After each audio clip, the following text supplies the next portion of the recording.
Hello student, civil engineering JN classes में आप सभी का स्वागत है। आज हम यहाँ पर फ्लूइड मैकेनिक्स के topic fluid and it's property को डिस्कस करने वाले हैं। ये लेक्चर आपके लिए SSB JTA में और RPSC IN में जो होगा वो क्या होगा, यूज़फुल जो होगा वो होगा, और SSC JN वाले पेपर में भी जो होता है वो यूज़ में लिया जाएगा। अब यहाँ पर जो होता है, फर्स्ट ऑफ ऑल हम स्टडी की बात करें तो डेफिनेशन में अगर हम देखें तो branch of science which deals with the behaviour of the fluid at rest as well as motion.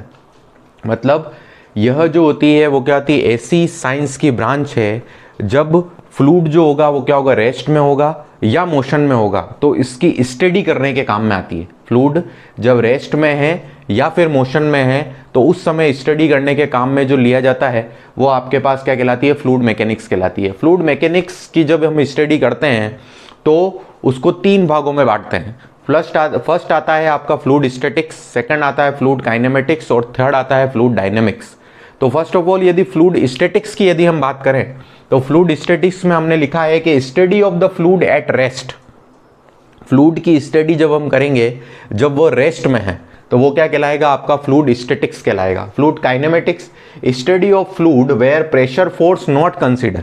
अब इसका मतलब जो होता है वो ये होगा कि जब आपका फ्लूइड जो होता है वो क्या, तो ओनली ग्रेविटी के थ्रू फ्लो हो रहा है, ठीक है, उसमें किसी भी प्रेशर फोर्स को आप कंसीडर नहीं कर रहे हो, तो वो चीज़ क्या कहलाएगी, आपकी फ्लूइड काइनेमेटिक्स कहलाएगी, ठीक है। और फ्लूइड डायनेमिक्स में where pressure force are is to be consider, जब आप किसी प्रेशर फोर्स लगाकर फ्लूइड को जो होता है वो अपन फ्लो कराते हैं तो वो चीज़ आपके पास क्या कहलाएगी, फ्लूइड डायनेमिक्स। तो आई होप इन तीन चीज़ों को अपन को समझ में आया होगा कि फ्लूइड स्टैटिक्स का मतलब होता है study of fluid at rest, मतलब जब आपके फ्लूइड रेस्ट में है, फ्लूइड रेस्ट में होगा तो उस समय जो होगा वो फ्लूइड स्टैटिक्स कहलाएगा। फ्लूइड काइनेमेटिक्स, जब फ्लूइड जो होगा, जब फ्लूइड पे किसी भी प्रकार का कोई भी प्रेशर फोर्स कंसीडर नहीं किया जा रहा है और ग्रेविटी के थ्रू फ्लूइड जो होता है वो फ्लो होता है तो वो कहलाता है फ्लूइड काइनेमेटिक्स। और फ्लूइड डायनेमिक्स, जहां पर आपका प्रेशर फोर्स जो होता है वो कंसीडर किया जा रहा है तो वो आएगा फ्लूइड डायनेमिक्स।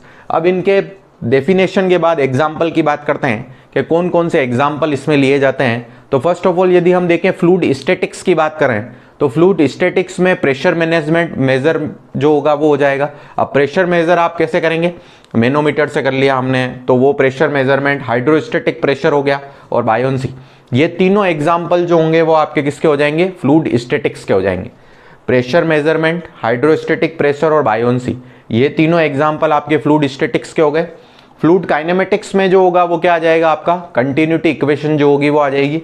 इसी तरह से फ्लूइड डायनेमिक्स में आपके पास क्या आ जाएगा, energy equation, flow through pipes, laminar और turbulent flow, flow through orifice, mouth piece, notch and weir जो होगा वो आपका आ जाएगा। तो इस तरह से फ्लूइड स्टैटिक्स के एग्जाम्पल, फ्लूइड काइनेमेटिक्स के एग्जाम्पल और फ्लूइड डायनेमिक्स के एग्जाम्पल जो होंगे वो आपके हो जाएंगे, ठीक है। तो ये आप इतना जो होता है कॉपी कर लीजिए, फिर हम आगे चलते हैं।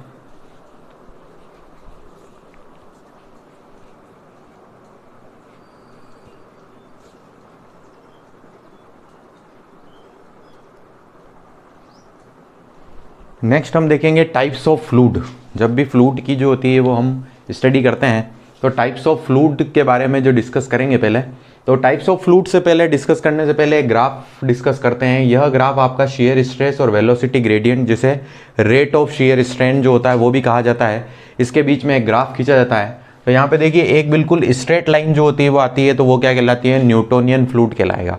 और पैराबोला टाइप लाइन आ रही है तो नॉन न्यूटोनियन फ्लूइड, ये लाइन आपके पास ideal plastic fluid, ideal fluid, और ये वाली लाइन आपके पास वेलोसिटी ग्रेडियंट की लाइन हो जाएगी। अब आइडियल फ्लूइड के बारे में हम देखें तो आइडियल फ्लूइड वह फ्लूइड है जो इनकम्प्रेसिबल हो और जिसकी विस्कोसिटी नहीं हो। ऐसा फ्लूइड जो कि इनकम्प्रेसिबल होता है और जिसकी विस्कोसिटी जो होती है वो नहीं होती है तो वो क्या कहलाता है, आपका आइडियल फ्लूइड कहलाता है। तो कोई भी ऐसा फ्लूइड नहीं है जिसकी विस्कोसिटी जो होता है वो ना हो, इसीलिए आइडियल फ्लूइड को हमेशा इमेजिनरी फ्लूइड में कंसीडर किया जाता है। नेक्स्ट आएगा रियल फ्लूइड। रियल फ्लूइड का मतलब जो होता है जो कि अपनी विस्कोसिटी को जो होता है वो शो करे, तो वो क्या कहलाता है, आपका रियल फ्लूइड जो होगा वो कहलाएगा। थर्ड आ जाएगा न्यूटोनियन फ्लूइड। न्यूटोनियन फ्लूइड में होता है shear stress is proportional to the velocity gradient. यहाँ पे देखिए आप, ये बिल्कुल सीधी स्ट्रेट लाइन जो होती है वो जा रही है तो शियर स्ट्रेस अगर proportional to the velocity gradient या फिर रेट ऑफ शियर स्ट्रेन होता है तो वो आपके पास क्या कहलाता है, न्यूटोनियन फ्लूइड जो होगा वो कहलाएगा। फिर उसके बाद आता है non Newtonian fluid. Non Newtonian fluid में देखिए ये पैराबोला लाइन है, मतलब शियर स्ट्रेस जो होगा वो क्या होगा, स्ट्रेन के प्रोपोर्शनल नहीं होगा, तो वो क्या कहलाएगा, नॉन न्यूटोनियन फ्लूइड। फिर ideal plastic fluid. Ideal plastic fluid में देखिए आपके पास स्ट्रेट लाइन तो आ रही है, लेकिन यहां पर shear stress more than the yield value, यहां पर शियर स्ट्रेस जो होता है जीरो से स्टार्ट नहीं होकर किसी एक वैल्यू से स्टार्ट हो रहा है, तो उसको क्या बोलेंगे अपन, आइडियल प्लास्टिक फ्लूइड जो होता है वो आपका बोलेंगे। तो इस तरह से ideal fluid, real fluid, Newtonian fluid, non Newtonian fluid और आइडियल प्लास्टिक फ्लूइड जो होगा वो होगा आपके टाइप्स ऑफ फ्लूइड जो होंगे वो होंगे। अब इतना कर लीजिए, फिर आगे चलते हैं।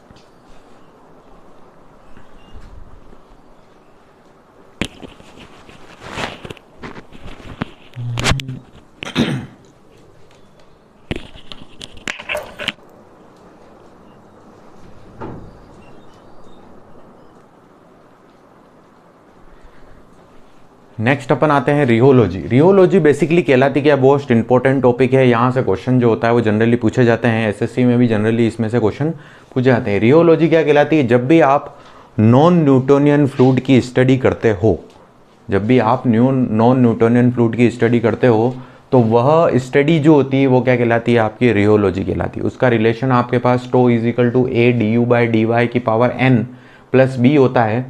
ए आपका कहलाता है कंसिस्टेंसी इंडेक्स और एन कहलाएगा फ्लो बिहेवियर इंडेक्स जो होगा वो आपका कहलाएगा। एन और बी के अकॉर्डिंग जो होगा वो अभी अपन क्लासिफिकेशन करेंगे, तो किस तरह से क्लासिफिकेशन जो होता है वो इसको किया जाता है।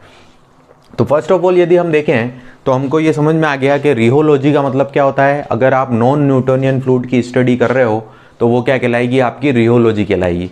दूसरी चीज़ हम देखें कि नॉन न्यूटोनियन फ्लूइड को तीन भाग में जो होता है वो बांटा जाता है। पहला आता है फ्लो डिपेंडेंट, दूसरा आता है स्ट्रेस डिपेंडेंट और तीसरा आता है टाइम डिपेंडेंट। फर्स्ट क्या आ जाएगा आपका, फ्लो डिपेंडेंट, दूसरा आ जाएगा स्ट्रेस डिपेंडेंट और तीसरा आ जाएगा आपका टाइम डिपेंडेंट। ठीक है, तो फर्स्ट ऑफ ऑल यदि हम फ्लो डिपेंडेंट की बात करें तो यहाँ पर हमने लिखा है विस्कोसिटी चेंज विथ फ्लो। यदि आपके विस्कोसिटी जो होती है वो फ्लो के साथ क्या होती है, चेंज होती है, तो वो क्या कहलाता है, आपका फ्लो डिपेंडेंट जो होता है वो कहलाता है। अब इसको जो होता है दो भागों में बांटा जाता है, एक होता है सूडोप्लास्टिक और एक जो होगा वो क्या हो जाएगा, आपका डाइलेंट फ्लूइड जो होगा वो हो जाएगा। सूडोप्लास्टिक में आप देखें कि n जो होता है वो शुड बी लेस देन 1 और b इक्वल टू क्या हो जाएगा, 0। तो यहाँ पर इसके एग्जाम्पल इंपॉर्टेंट है, ब्लड हो जाएगा, मिल्क हो जाएगा और पेंट जो होगा वो हो जाएगा। डायलेटेंट में देखें राइस, स्टार्च और क्विक सैंड जो होगा वो हो जाएगा। सेकंड देखें स्ट्रेस डिपेंडेंट। स्ट्रेस डिपेंडेंट में जो होगा will flow after some stress, मतलब जिसको फ्लो कराने के लिए कुछ स्ट्रेस जो होता है वो लगानी पड़ेगी, तो वो क्या कहलाएगा, स्ट्रेस डिपेंडेंट। उसमें आएगा बिंगिंगम प्लास्टिक, वो n इक्वल टू 1 और b is not equal to 0, तो टूथपेस्ट, स्लज और सीवेज जो होगा वो आपका उसका एग्जाम्पल हो जाएगा। फिर उसके बाद विस्कोसिटी चेंज विथ टाइम, जिसमें आपके पास विस्कोसिटी जो होती है, इसमें विस्कोसिटी चेंज विथ फ्लो है। लास्ट वाले में यदि आप देखो तो विस्कोसिटी चेंज विथ टाइम है। जब विस्कोसिटी चेंज विथ टाइम होगी तो उस समय उसको दो भागों में बांटा जाएगा, एक होगा थिक्सोट्रोपिक और होगा एक रियोपैक्टिक जो होगा वो हो जाएगा। सबसे पहले थिक्सोट्रोपिक की अगर हम बात करें तो n should be less than 1, b is not equal to 0। इसमें विस्कोसिटी जो होगी वो क्या होगी, घटेगी टाइम के साथ। विस्कोसिटी जो होगी वो क्या होगी, टाइम के साथ क्या होगी, डिक्रीज होगी। और यहाँ पर एग्जाम्पल हो जाएंगे प्रिंटर, इंक और इनेमल पेंट। इसी तरह से रियोपैक्टिक में n should be greater than 1 and b is not equal to 0, तो इसमें विस्कोसिटी जो होगी वो क्या होगी, टाइम के साथ क्या होगी, इंक्रीज होगी। तो इसमें जिप्सम वाटर सॉल्यूशन जो होगा वो इसका एग्जाम्पल हो जाएगा। तो रियोलॉजी जो होगा वो क्या हो जाएगा आपका, जहां पर नॉन न्यूटोनियन फ्लूइड की आप जो होता है वो स्टडी करोगे, उसको तीन भागों में बांटा जाएगा, flow dependent, stress dependent, time dependent. Flow dependent का मतलब होता है जहां पर विस्कोसिटी चेंज विथ फ्लो जो होता है वो होगा, वो दो प्रकार का हो जाएगा, सूडोप्लास्टिक और डाइलेटेंट। और इसमें ब्लड मिल्क, प्लेंट इसके एग्जाम्पल। फिर इसमें will flow after some stress, कुछ स्ट्रेस लगाने के बाद जो होता है वो फ्लो होता है, तो उसको स्ट्रेस डिपेंडेंट कहते हैं। तो उसमें बिंगिंगम plastic, n equal to 1, b not equal to 0, toothpaste, sludge और सीवेज हो जाएगा। इसी तरह से टाइम डिपेंडेंट में विस्कोसिटी चेंज विथ टाइम है, तो थिक्सोट्रोपिक और रेहोपेक्टिक जो होगा वो हो जाएगा, और उसके एग्जाम्पल आपके ये हो जाएंगे। तो ये आपके पास क्या हो गया, नॉन न्यूटोनियन फ्लूइड हो गया। इतना कर लीजिए, फिर आगे चलते हैं।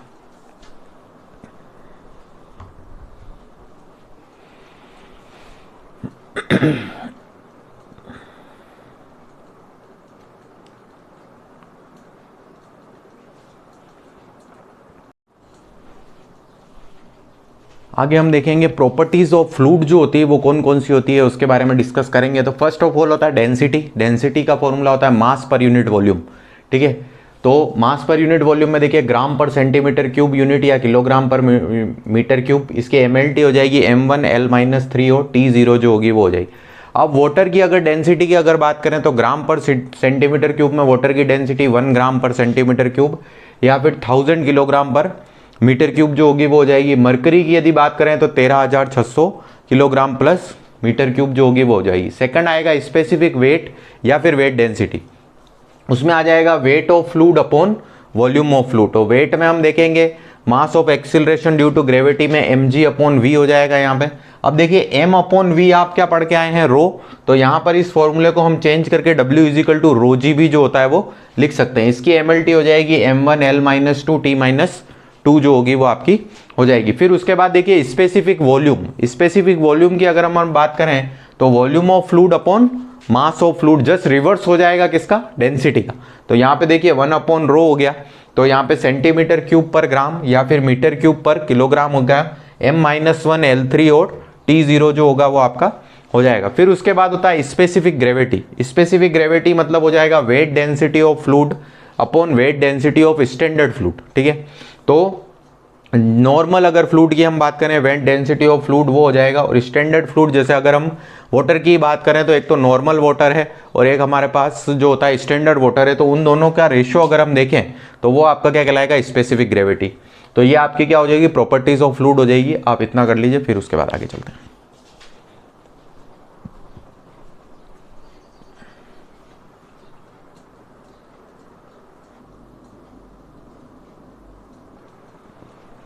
नेक्स्ट हम देखेंगे विस्कोसिटी। ये भी आपके प्रॉपर्टीज ऑफ फ्लूइड में ही आएगी। विस्कोसिटी में हमने लिखा है property of fluid which offer resistance to the movement of one layer of fluid over another layer, ठीक है। Property of fluid which offer resistance मतलब फ्लूइड की वह प्रॉपर्टी जो कि एक लेयर का दूसरे लेयर के ऊपर जो होता है वो रेजिस्टेंस शो करे, तो वो क्या कहलाएगा, आपका विस्कोसिटी कहलाएगा। उसको दो भागों में बांटा जाएगा, डायनेमिक और काइनेमेटिक।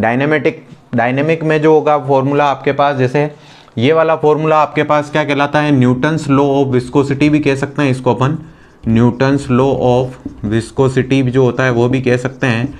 इसमें हमारे पास म्यू जो होगा वो आपके पास किसको शो करेगा, डायनेमिक विस्कोसिटी को शो करेगा।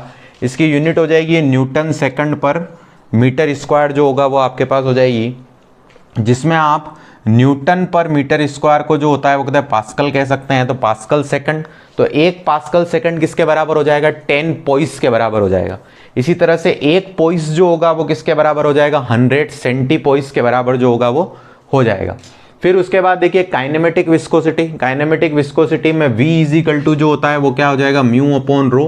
म्यू आपके पास वापस आपका क्या हो जाएगा, डायनेमिक विस्कोसिटी, और रो जो होता है वो आपकी डेंसिटी हो जाएगी। MKS में अगर इसकी यूनिट की बात करें तो metre square plus second. CGS में इसकी यूनिट की बात करें तो सेंटीमीटर स्क्वायर पर सेकंड हो जाएगी। एक स्ट्रोक किसके बराबर होगा, 10⁻⁻⁴ मीटर स्क्वायर पर सेकंड के, और एक सेंटी स्ट्रोक जो होता है वो किसके बराबर होगा, 1/100 स्ट्रोक के बराबर होगा। तो इस तरह से विस्कोसिटी का जो होता है वो तो पूरा पार्ट आपका ये हो जाएगा कि property of the fluid which offer resistance to the movement of one layer of fluid over the another layer. Viscosity को दो भागों में बांट देंगे, डायनेमिक विस्कोसिटी और काइनेमेटिक विस्कोसिटी। ये आपके दोनों फॉर्मूला हो जाएंगे और ये यूनिट हो जाएगी। यहां तक कॉपी कर लीजिए, फिर आगे चलते हैं।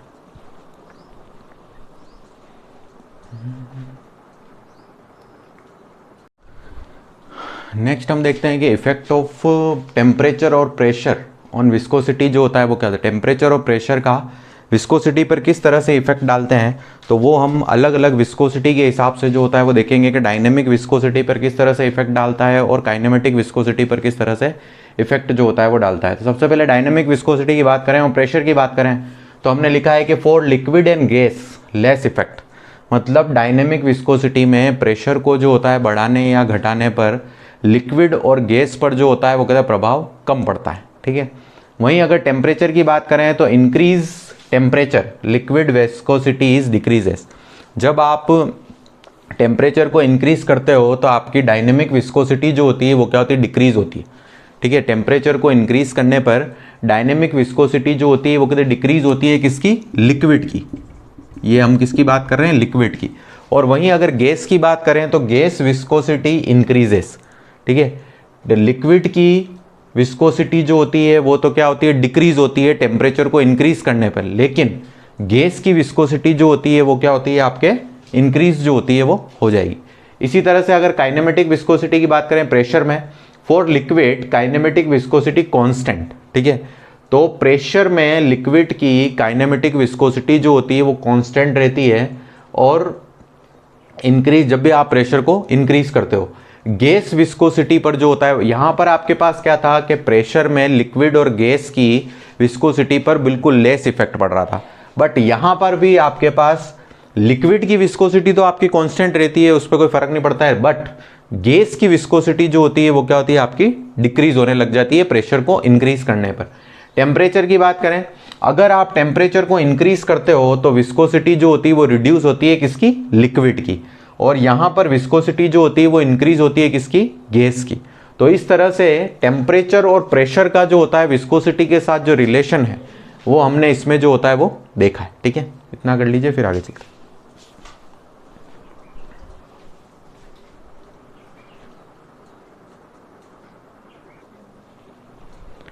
नेक्स्ट अपने पास हो जाए कैपिलरिटी। कैपिलरिटी में हमने लिखा है कि capillarity is defined as the rise and fall of the liquid surface in a small tube relative to the adjacent general level of the liquid when the tube is held vertically in the liquid, जो होगा वो आपका हो जाएगा। मतलब क्या हो गया, कैपिलरिटी का मतलब ये है कि एक टब में अगर आपने एक ट्यूब को रखा है तो उस ट्यूब में जो होता है वो कहता है कोहेजन और एडेजन के कारण अगर आपका लिक्विड जो होता है वो कहता है राइज होता है तो वो कैपिलरी राइज कहलाता है, और अगर फॉल होता है तो वो कैपिलरी फॉल कहलाता है, ठीक है। और उनको अगर समेशन कर दिया जाए तो वो कैपिलरिटी जो होता है वो कहलाता है। तो अगर दो चीज़ें लिखी है, अगर आपके पास एडेजन फोर्स कोहेजन फोर्स से जो होता है वो ज़्यादा है तो थीटा एंगल जो होता है वो लेस देन 90 डिग्री होगा, और आपका लिक्विड जो होगा वो क्या होगा, राइज होगा। वहीं अगर रिवर्स अगर हम देखें तो एडेजन अगर लेस देन कोहेजन है तो थीटा जो होगा वो ग्रेटर देन 90 डिग्री होगा, और लिक्विड जो होगा वो आपका फॉल हो जाएगा। अब हमने हाइट लिखी है कि लिक्विड जो होता है कितना राइज और कितना फॉल करेगा, तो H is equal to 4 sigma cos theta rho GD इसका फॉर्मूला होगा। Sigma is equal to surface tension है, और D जो होता है वो आपका डाया ऑफ ट्यूब जो होगा वो हो जाएगा। नेक्स्ट आएगा surface tension. Surface tension property of the fluid that allow to resist an external forces due to the cohesive nature of molecules acting as a stretch membranes that tend to minimise the surface area जो होगा वो होगा। किसी भी external force को resist करके जो होता है मॉलिक्यूल्स जब एक्ट करते हैं तो वो जो सरफेस होती है वो क्या होती है, एक मेम्ब्रेन्स की तरह वर्क करती है, ठीक है। और उस सरफेस एरिया को क्या कर देती है, मिनिमम कर देती है, मिनिमम द सरफेस एरिया। तो वो आपका क्या कहलाता है, सरफेस टेंशन जो होगा वो कहलाएगा। सरफेस टेंशन में आपको 3 फॉर्मूला याद रखने हैं, एक लिक्विड ड्रॉपलेट का, एक होलो बबल का, और एक लिक्विड जेट का। तो लिक्विड ड्रॉपलेट का फॉर्मूला हो जाएगा P is equal to 4 sigma upon D, hollow bubble का फॉर्मूला हो जाएगा 8 सिग्मा अपॉन D, और लिक्विड जेट का फॉर्मूला होगा 2 सिग्मा अपॉन D जो होगा वो हो जाएगा। तो इस तरह से 2 प्रॉपर्टीज ऑफ फ्लूइड हमने और समझे, कैपिलरिटी और सरफेस टेंशन। आप इतना कर लीजिए, फिर आगे चलते हैं।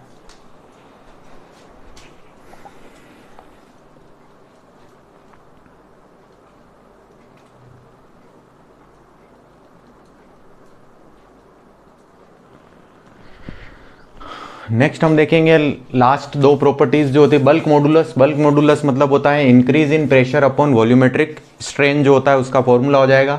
इंक्रीज इन प्रेशर को अपन DP से डिनोट करेंगे, और DA by A change in volume upon original volume. Minus जो होता है वो इसलिए लगाया है कि प्रेशर जो होता है वो आपके इंक्रीज होने पर वॉल्यूम क्या हो जाएगा, डिक्रीज हो जाएगा, इसलिए यहाँ पर माइनस आता है।